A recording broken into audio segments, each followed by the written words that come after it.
But there's an argument that AI will create more jobs than it takes away. And that may not be proven. What's your take on that? So I think that AI will create new kinds of jobs than the ones it kills. And these new kinds of jobs will require much higher level of education than the jobs it kills. So it's not going to be that the same people who lose the job will be the ones retrained into the new job. As I mentioned earlier, the jobs killed by Amazon were very different from the jobs created. And the jobs created are in big warehouses in some locations, whereas the job kills are scattered all over the place. So in AI, the same thing will happen. Even if 100,000 jobs are killed and 100,000 jobs are created, there's a huge social disruption because of what I just said. But I don't think that the number of new jobs will be of the same quantity, the same numerical value, because automation is making it easier for fewer machines to do the work of a large number of people. With the advancement of not only AI, but AI-related fields like robotics, a lot of things are happening. So I would say that when I look at reports that say that AI will create more jobs than it will kill, they usually come from McKinsey, which serves big corporate people, World Economic Forum, which serves big corporate people, PricewaterhouseCoopers, Ernst & Young. And when I look in the back, I look at the methodology. The methodology says that they went and surveyed 200 largest corporate people in the world, 200 largest multinationals, or so many multinationals of this country and that country. But none of those people have said that they went to the villages where most of the people in India work and looked at migrant workers or looked at people of that strata in the United States. Nobody who's done this research has gone to the NGOs that serve the African American and Latino communities in inner cities in the United States that are poor. Nobody has gone there to see what's the impact on them. You just go to corporate America in New York City and California and a few places, and you get their consolidated view on what will happen, and their view is very different. So a top-down view of the impact of AI is quite rosy. I'm a technologist by training. I am pro-technology. I'm not wanting to kill it or squash it, but I think there ought to be balance. There ought to be conversation. There ought to be social responsibility. Certainly, AI is very good for treating people in medical situations, new medical breakthroughs in agriculture, all kind of good things. And in my book, in chapter 1, I've listed a whole lot of great accomplishments that AI has, will continue having. But I feel as far as its adverse impacts are concerned, the AI industry has not gone to the places that are likely to be harmed the most, which are the poor countries in the world, the poor cities in one's own country, and also certain kind of industries and people with less education. They have not done a good job to go there and understand what the impact is with those people and try to do something about it. So it's a very kind of an elitist. It will be good for some investors can make tons of money, and they already are. No doubt there will be a thriving new economy and a new world order, but it's not going to be equal for everybody. And that's the key word there, equal or equity, that AI and technology seems to be accelerating the flow of capital from the people who have less of it to the people who already have quite a bit of it. And to look at conversation that has been happening on a large scale in the United States, but overflowing into the surrounding cultures, the Black Lives Matter movement has really created a national conversation that's penetrated to workplaces about diversity, equity, and inclusion. And although there is certainly polarization within the culture, there are a great many people now looking at how they can recognize bias and do better. So if some of those people are listening to this podcast and going, yep, I'm on board, Rajiv, I understand what you're saying, I see there's a problem, what do I do about it? So it depends on the individual, what his capacity is, what his capabilities are. I'm writing a book to spread awareness and more conversation. What you could do about it is go to the events, the conferences, wherever there are forums on AI, and bring in more speakers, bring in people who are not producers and practitioners of AI, but who are representing the consumers and the people who are going to be impacted. We need to bring in more people from the social sciences, from psychology, from NGOs. We want to bring in people who represent the less developed economies, the non-Western economies. We want to bring in people who are minorities. So I think what you can do for me, as far as I'm concerned, go to my website, aiandpower.com, www.aiandpower.com, and register. There's a way to register yourself. Enter your email ID. We'll make you part of the movement and keep you involved in all this. And shows like the one I'm on right now are amazing and wonderful opportunities for us to spread this awareness. As more people join and have a voice in this, we want to compel the AI powers to listen to us, just like, climate change. There were these people who were putting out all that problem, but not willing to listen until there was enough outcry from the public. I'm not looking for regulations to clamp down on these people, but I'm looking for responsible behavior, and I'm looking for government. The governments need to be more educated. I would say among the different governments that I've looked at all their policies so far that are being debated, the EU has some interesting debates going on. They are kind of holding these companies accountable more than anyone else, and other countries need to join in. So what the average viewer, average listener can do is join our list, be part of our mobilization. Let's continue having more conversations like this and build the pressure. Mm. Now, looking at what might be some of the biggest engines behind this, the cultural dynamics that creating inequity and spreading AI and technology, then we have to look at the big corporations, and maybe the eventual battle won't be between the US and China, maybe it'll be between Google and Tencent.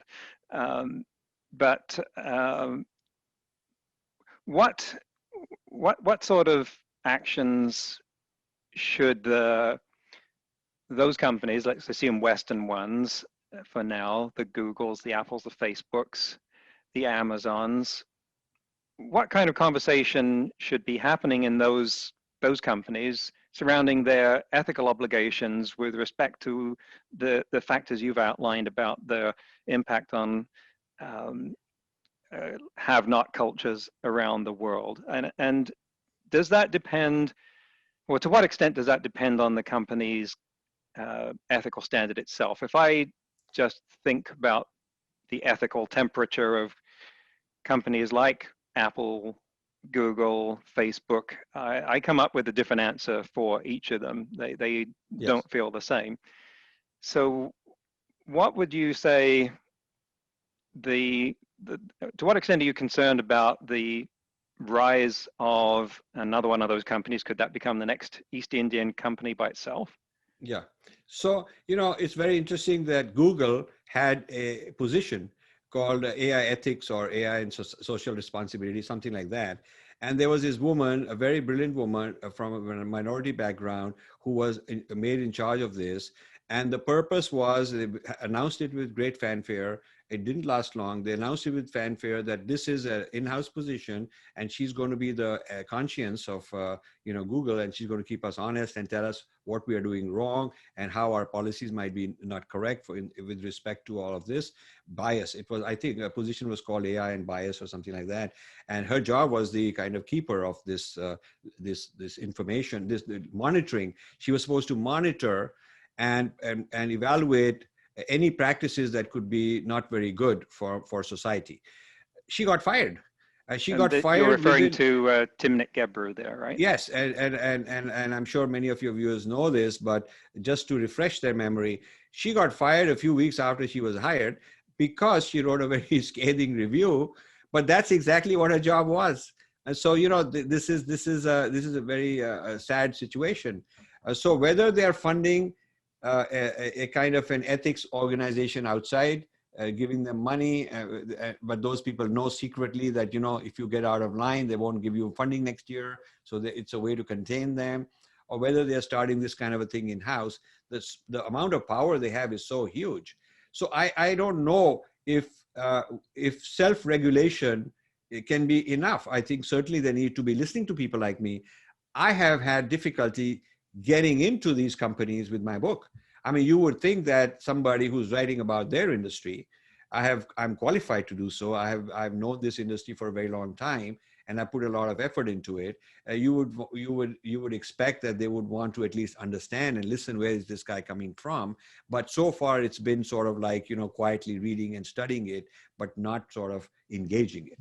So I have that problem with the big mighty AI companies so far. They want discussion up to a point. So for example, they will offer that one way to keep privacy is to anonymize the database. So it will not say that this is about Peter and this is about Rajiv. It will just assign some kind of a number. This is not good enough, because the issue is not that they know my privacy that for the benefit of divulging it to other people, which would be against my rights anyway, even under the current law. The point is that by whatever number they've designated me, they're learning my behavior pattern, and that allows them to have an advantage in dealing with me. They're learning about the behavior model of people of my ethnicity, my kind of people, whatever community I may belong to. So they're training their algorithms to hack our minds, anticipate our behavior, sell us things. That advantage of training the algorithm doesn't go away by just keeping it anonymous. Another thing that they've offered is that in these developing countries, they'll locate the server in that country. So India feels very happy that foreign social media are agreeing to put all the servers in India. But where the server is located has nothing to do with who has access to it. I mean, if I am monitoring your information around the clock, it doesn't matter if I put my server in your basement. The point is I have access to it. It's the information that I have access to, not the physical location. And the information is codified in such a way the AI algorithm codifies that information such that the other person who may access it doesn't even know how to make sense of it. Only the one who knows the algorithm is able to make sense of it. The real trick is these algorithms are not transparent. They don't just give out the source code. They don't give out the actual logic, the actual mechanism of how this algorithm works. How does Facebook decide which post will be blocked, which will be boosted, on what criteria? So I just did a show called AI and Geopolitics. Just came out yesterday, and we got a notice from YouTube saying that because of the world politics, it has to be blocked because it interferes with elections. Now, it has nothing to do with elections. We had one guy from Switzerland, one from Austria, one from India, and we are discussing my book. And it has nothing to do with US elections or anything of that sort. But their algorithm makes that kind of assumption. There is no transparency where they are held accountable for algorithmic bias.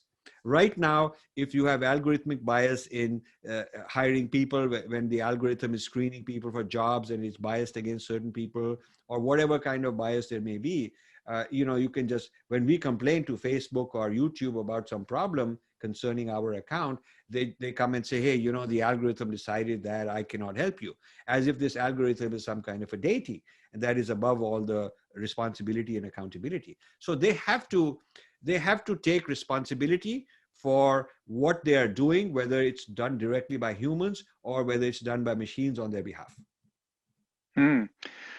I'm just suddenly struck by how we are having this conversation about the AI and the internet creating this inequity in the way people are treated, and yet when it started, when the internet was commercialized around 1994, it was seen as this great equalizing force. I mean, this Yes. conversation would have been unthinkable at that point, because it was the age of, on the internet, no one knows you're a dog. And if you're from Baltimore or Bangalore, you look the same on the network. It should have resulted in this great equalization, and yet K-shaped curves again. It's done that in some ways, like I can make microloans to people in Africa at the click of a button. But then there's the whole conversation that we're having. And you mentioned in your book, you describe a battle between the metaphysics of consciousness and AI's reductionist challenge to spirituality. And we've been getting around the edges of this, I think, with the talk about the cultural aspects of it. But that's pretty demonstrative language. That's putting a stake in the ground here. Tell us what you mean by that. So, I come from a tradition where the future evolution of humanity is through yoga, through meditation. And so you evolve your consciousness, you go within, you achieve higher states of consciousness. So that is one camp. Let's call it the spiritual camp. And there's a lot of consciousness raising movements all over the world that espouse that from various faiths and so on. Now, the opposing camp, even before AI, was biological materialism, which said that, look, there is no such thing as a consciousness and all that as a overriding principle. We're just biological machines, and we are just physical matter. When the physical organization of biology becomes very complex, we think we have a self and we are conscious and so on. But at the end of the day, there is no such thing as a soul or a spirit. It's just matter. And that's a materialistic camp that has existed. A lot of science is in that area. So these two have been competing with each other. And the biologists have been put on the spot. You guys have to explain the nature of consciousness. If we are only matter, how does consciousness emerge? And they've come up with various theories and so on. This debate is live. It's a very prominent debate. I'm sure your viewers are very familiar with it. Lots of action in this area. And it seems for the last 15, 20 years that the consciousness movement is kind of prevailing and moving ahead as more people have experiences, more people get into higher states through meditation, and they have these experiences. So that movement has been doing well. Now comes AI. So AI works off of the materialistic model. It says that the brain is neurons in a certain way, neural network, and we can simulate and replicate it in software. Your heart is a machine, and we can replicate it. Your lungs, your pancreas, your liver, every biological entity is basically modeled. You can model it as an algorithm or as some kind of a computational device. Of the cell, how it works, the DNA, how it works. It's all procedural, just like software. And once you've decoded it and it in this reductionist manner, taken a system, broken into parts, into smaller parts, and each of them is described fully as some kind of a mechanistic behavior. Once you've done that, then you can replace these parts, you can reprogram them, you can get in and fix them, change them, their behavior, you can put in implants. So the reductionist model of biology and life is getting a huge boost with AI, because the success of AI, every time AI produces a product that makes you happy, that can get rid of bipolar, that can solve depression problem, that can give you an artificial view of flying in the sky, or virtual sex, or going down Niagara Falls, or whatever kind of an exciting experience, which is all virtual and kind of augmented reality. Every time it succeeds in that, and the more products come out, the more billionaires and trillion-dollar market cap companies emerge on that, the more successful that materialistic model is. Because nothing, and this is the important point, nothing in that materialistic model of AI requires having any presence of consciousness. There is no role of consciousness in developing an AI solution. So what it has done is two parts of my life are in conflict. The part of my life, which is, a consciousness-oriented, yoga, meditation-oriented, spiritual person, that part, which I've espoused and pursued all my life, versus the AI person in me, which is what my former training was as a computer scientist. So that has gone far ahead. So these are the two in conflict, and I call it the battle for self. This is the battle for, it's a important battle, because to the extent AI succeeds, the AI product person is going to say, why do you need to meditate? Those guys have taken 20 years to achieve a certain joy. I'll just give it to you with a click. You just put in this, you'll get some hormones, you'll get some mental, whatever stimulation, and you'll feel happy. So why do you need to do all this? So as we succumb to a mechanistic, artificial gratification, we become less human, in my opinion. We become more like machines. We are more able to quickly buy this, maybe buy a streaming service. 10 years from now, you buy a streaming service at various levels of payment, and based on that, they will stream experiences to you. And these experiences could come through augmented reality or implants or whatever. So, why would anybody want to go and meditate or, enhance their spiritual side or something when this is all mechanically manipulated? It's all machines anyway, and there are some smart people who can do it for you. So if that's the future, then, some people will say it's a brilliant future. It's a great future because you get rid of human beings being human because they got a lot of nuisance because they fall ill, and we will make sure they won't fall ill, and they commit crime. We'll make sure they don't commit crime. But what happens is that you get rid of free will, and you get rid of a lot of what it means to be human. So I have trouble with that. And I'm sure a lot of people are getting visions of the movie Wall-E and humans being carried around on recliner chairs while they watch movies and we're taken care of in every respect, and probably going, well, we're not there yet.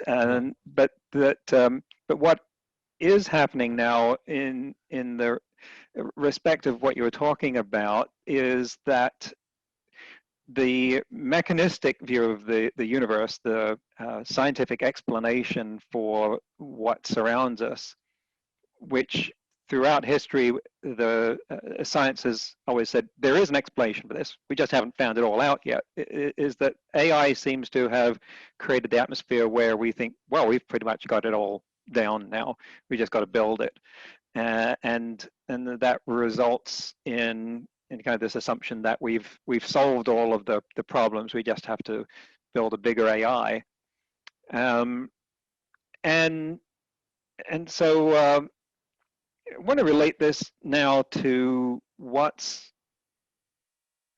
we're currently experiencing. We've been talking again about the future and the when the effects of what we're talking about become more blatant. But that's by definition some distance in the future. It might be a little distance, but it's not now.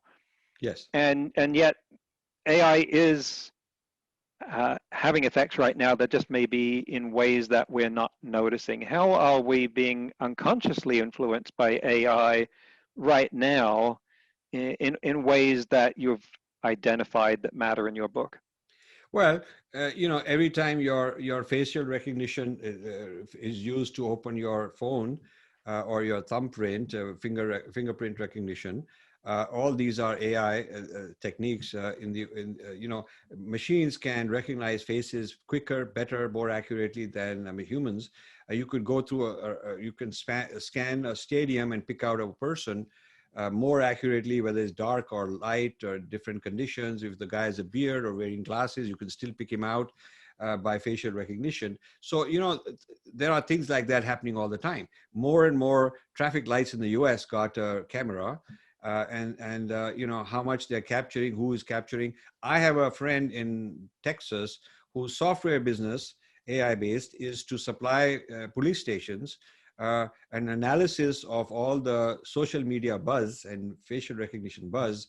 I don't know whether it's legal or whether he says he's got a few thousand police stations as his clients, and he gives them a kind of an analysis of who are some troublemakers or who are using the kind of language that may be, suspicious. And if the police knows of some people that they think are suspicious, then he can keep an eye on them. So this kind of a monitoring is going on, but it's kind of very quiet. I know in Florida, one judge said that any traffic violation that you cite based on camera, you take the license plate number and you give a citation, and because this guy was speeding through a light or whatever, is voided.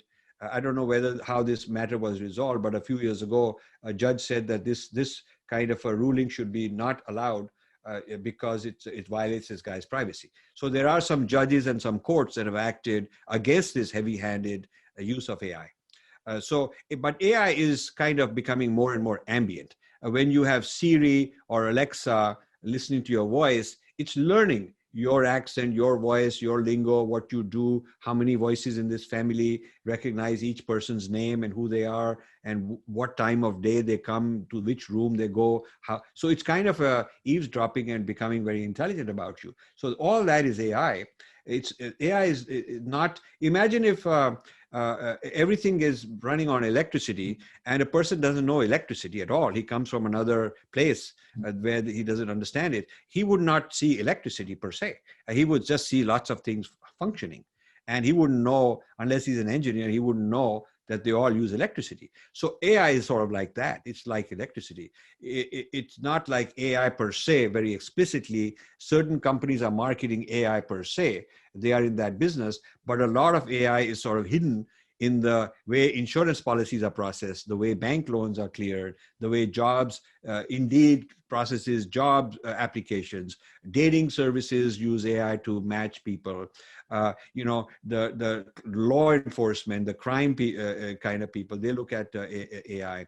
Defense, the government looks at AI. AI is in the weapons. The weapons being built are AI. Driverless cars, which are on their way. So AI is sort of embedded in a lot of things that are already part of society. And this is happening at a frightening rate. Many people, in fact, when I wrote this book, so many of my friends said, why are you writing this book? I don't know any AI, nothing happening to me. I don't see it, kind of that sort of thing. They don't realize that Facebook is run on algorithms, and so is Twitter, and so is YouTube, and so are all these. They're not, it's not like a bunch of human beings making every kind of decision about you and what to send you and what to think of you. The decisions are made by algorithms, and these algorithms learn from the big data and they become smarter and smarter. And so interacting with us on social media are algorithms, and behind the algorithms is machine learning, and that is AI. Mhm. And behind that is the big data, which is fueling all this. That's the raw material. At the top are some people who are making policy decisions on what to allow, what not to allow as a matter of policy, but it's this giant machine which is carrying out those policies. So AI is already here. Well, Rajiv, it's a wonderful conversation. It's an important one. I am sorry it has to come to a close now, maybe not forever. Artificial intelligence and the future of power, 5 battlegrounds. Rajiv Malhotra, how should people get in touch with you, find your book, follow what you're doing? So it's available on Amazon everywhere and other places. You just go and look for Rajiv Malhotra and Artificial Intelligence and the Future of Power. But if you have any difficulty, or in any case, I would love you to go to my website, www.aiandpower.com. And there you should please register and join our list. And you can look at many, many videos, maybe 30 of them we've done with various panelists and debates and discussions. There are excerpts from the book, table of contents, and certainly you can hit buy and you'll be sent to Amazon, and you can buy this book there. I would love to hear from people. I would love to have you read and review the book, write reviews, send us links, and join our list and stay in touch. Fantastic. Thank you again, Rajiv. And thank you very much, Peter. I've really enjoyed it. You have a really sharp, hard-hitting, probing approach. It's my first experience on your show, and I must say that it's been delightful. And hopefully not the last. Yes, absolutely. Thank you so much.